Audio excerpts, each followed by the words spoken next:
Who are you carrying all those bricks for, anyway? God? Thanks a lot, Cult of Dusty. Now all of the YouTube channels that I like to kind of go around and watch are all trying to disavow themselves from one another and not be in the same community with all of this overlap and everybody's individualistic. So tonight, I am going to discuss intersectional communityism. Is that it? See what I did right there? It's a word now. Well, I tell you, let me give you a little inside information about God. Hello and good evening, everybody. Happy Halloween. Sister Danger here. So if you don't know what I was talking about with the Cult of Dusty thing, I'm just going to give a brief little synopsis. But some guy on YouTube called Cult of Dusty, I'm not super familiar with him. I never really have seen any of his videos until Charming Man pointed me at him. And then I watched this video where he just sort of explodes ranty rant style on the atheist community. So Dusty's video has apparently resulted in a whole bunch of people that I kind of keep an eyeball on here on YouTube making all these response videos where they're like, well, there is no atheist community, and they're kind of I guess there's, to me it seems like this adverse reaction to being called a community, and perhaps that's because atheists do tend to come under fire a lot as it being a belief system, and they all sort of get lumped together when they are actually a very diverse set of people. So maybe that's what has kind of prompted this reaction. But whatever the case, Cult of Dusty in combination with a whole bunch of other things, which I'm going to kind of go through here in this video, sort of snowballed and culminated for me in this, well, I guess what you're about to see. So I will just try to start at the beginning and walk you through what I have been doing with my Halloween, since it obviously was not getting dressed up and going trick-or-treating, although I did answer the door for some trick-or-treaters. So here we go. A short time ago on a station not too far away, Kazoom made this video where he asked this question. So I was asking, for those that consider themselves anti-SJW, what are social things? What are some social changes that you do support? In an effort to just kind of say who I am, because I guess I haven't ever really said these things point blank before. So in an effort to do that and just sort of say, where do I stand on some issues? Here is a brief summary of where I generally fall on a lot of issues that I see going around on the channels that I watch on YouTube. Well, so first of all, I think of myself as an atheist pagan. I do not believe in any gods whatsoever, but I actually really very much love pagan traditions, and I like the pagan community. I love going to ritual and partaking in all of these different observances, largely because I think that it's a very interesting way to connect to the history of humanity. We have come up through, a largely religious history, and it has very much shaped our society. It still shapes societies and communities and people, how they think. And so I find it very interesting. But paganism in particular is much closer to, I guess, natural sciences, and is a celebration of natural cycles. And so I think it's interesting to have that pagan window into how people used to look at the way the world worked. So even though I don't believe, in any actual external deity or some conscious being, outside of us, I guess, people and whatnot, a supernatural deity, that is, I do like, to still go and learn about these things. And anyway, so I consider myself part of the atheist community or non-community, and also where that intersects with paganism. So What do I support? I support the Second Amendment. I support free speech. I support free choice and the legalization of prostitution. I support pornography, all that good stuff. I am a fan of diversity, actually. That might sound off base, I guess, for somebody that sort of is anti-SJW over here, but I really actually get kind of excited about diversity. I love to learn about other people's cultures and the way that they think, regardless of whether or not I agree with them. It's just interesting and fascinating. It broadens one's perspective, and I like it. I like the differences. So I am in support of environmental responsibility. We humans here have to live on this earth and be a part of its greater planetary ecosystem.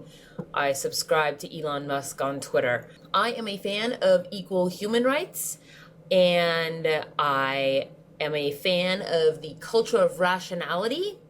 I am a proponent of humanitarianism. I am a huge proponent of improving our education system. It is one of the things that I absolutely think that needs serious updating and overhaul here in the United States. I am also a proponent of having a strong military. I am a proponent of death with dignity, or allowing people to, choose to die if that's what they want to do. And I oppose, I know I'm not talking about what I'm supposed to oppose, but I oppose the death penalty. So those are kind of some of the topics that I guess that's sort of where I fall on those spectrums. But that isn't the focus of this video. I just kind of wanted to lay the groundwork for sort of where I'm coming from. So there I was this afternoon watching, my YouTube channels and just kind of going through and seeing what people had to say. When I was watching That Guy T, and in the course of his video where he's responding to Dusty, about this whole atheist community, he asks this question. But how do you propose that we help or assist in cultivating this retention of true skepticism in our community? My proposal, as I mentioned at the start of this rant, is stop calling it a community. All right, everyone, set your dials on the way back machine. Well, not that way back. To that Christy Winters video, serious questions for anti-SJWs. Remember that? In the comment section of this video, I perchanced across this long thread. It's something like 160 messages long, where people were talking about all kinds of stuff. But during the course of this thread, I had this interchange with somebody. Now, this whole conversation is in regards to whether or not Bering has some responsibility to control his subscriber base. And Mr. Upmiss makes this comment where he says, I'm not claiming to be a moral arbiter. In fact, I'm a moral nihilist. What I am wondering is if you can make a convincing argument that supports the conclusion that leveraging your huge subscriber base to effectively bully someone is morally good or neutral. And I replied to Mr. Upmiss and I said, aha! Now that last bit, that was sadly not a question to me, was in fact a super interesting question, and in my opinion, very much worthy of discussion. Even more interesting is if you can make an argument in defense for the side that you are not on. To which Mr. Upmiss replies, much to my amusement, maybe I could, but I will not.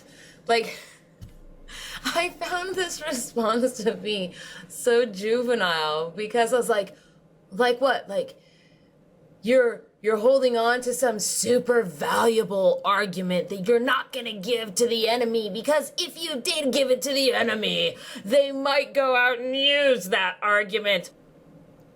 Which of course leads to the question of, if you actually had an argument that you thought was so threatening to your own position that you didn't want to make it because it might actually be an argument good enough for your opponent to use and then debase what you're saying.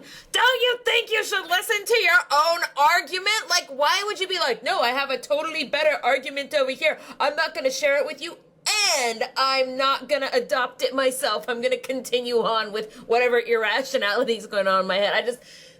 That response was just hilarious to me. And but what do you say, right? I mean, it was too bad, and that is, in fact, what I did say was, it's too bad that you won't, because I actually did think that would have been an interesting discussion to have, and, but, I mean, what are you going to do, right? So this whole response from this guy, like, I could make the devil's advocate argument, but I'm not going to, right? Cut back to that question from that guy T. But how do you propose that we help or assist in cultivating this retention of true skepticism in our community? This is my proposal. The devil's advocate debate. Earlier this year, I had the occasion to be a beta tester for a debating platform, an online debating platform, where people could log in and viewers could log in, and the debaters would debate on a topic sort of in these timed flash rounds, where once your time was done, boom, that was it, you were done. You couldn't overtalk, it just immediately went to the next debater, who then got to start talking. It was a really fun platform. The audience votes on the debaters, and then at the end of each round, whoever has the least points gets turned out, goes to the next round, and this continues until you have a final winner for this debate. I do agree that in the atheist community, there is a wide range of differences, whatever the case. So that guy T asked this question, I thought, well, debate is how we approach these things. It's how we challenge ideas and either come to a consensus or, rule out bad ideas in favor of better ones. So of course, like, when he says, how do you keep the air of rationality? I think, well, of course, you debate and challenge ideas. But this Mr. Upmus guy got me thinking, my brain harkened back to that exchange with him. And that made me think, when we debate, we often are debating, even though, of course, it is possible to simply debate an idea that you don't necessarily agree with. But when we debate, we often like to debate for the thing that we agree with or that we're passionate about, and I think that sometimes that lends us to becoming very knowledgeable about our side of the debate without stopping to think how the other side might be coming to their conclusions. And that, I think, actually detracts from having a well-rounded, fully formed perspective and opinion. You sort of get this myopic viewpoint and do the same things that, I often see both sides accusing one another of, which is getting in these echo chambers. So I had this thought that perhaps it would be a good idea to have debates. Maybe they're live, maybe they are pre-recorded or hangout style or whatever, with other YouTubers, wherein there's some kind of topic that's going around. Maybe it's something in the news or it's just something that's happened socially. Except for that, rather than debating what you think, you specifically must be the person arguing for the side that you disagree with. You must take on the argument that you would make if you were your own opponent and make it the best argument that you can.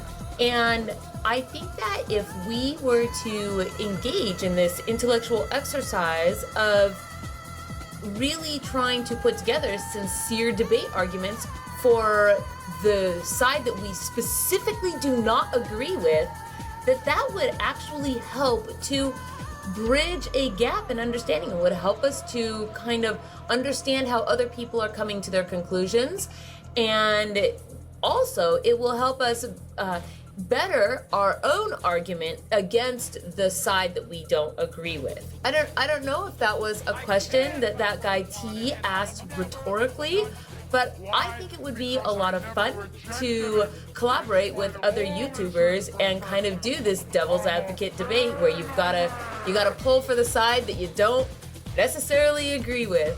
If anybody out there is interested in possibly teaming up to do such a thing, that would be really awesome, I think. Shoot me a message. I can be found on Twitter. I can be found on D+. You can send me an email. I can be found on Facebook. Anyway, those are my thoughts for the evening. And happy Halloween again to everybody. And tomorrow, look for me on the Breakfast Club. I will be there. And I'll see you on the flip side. Have a good night.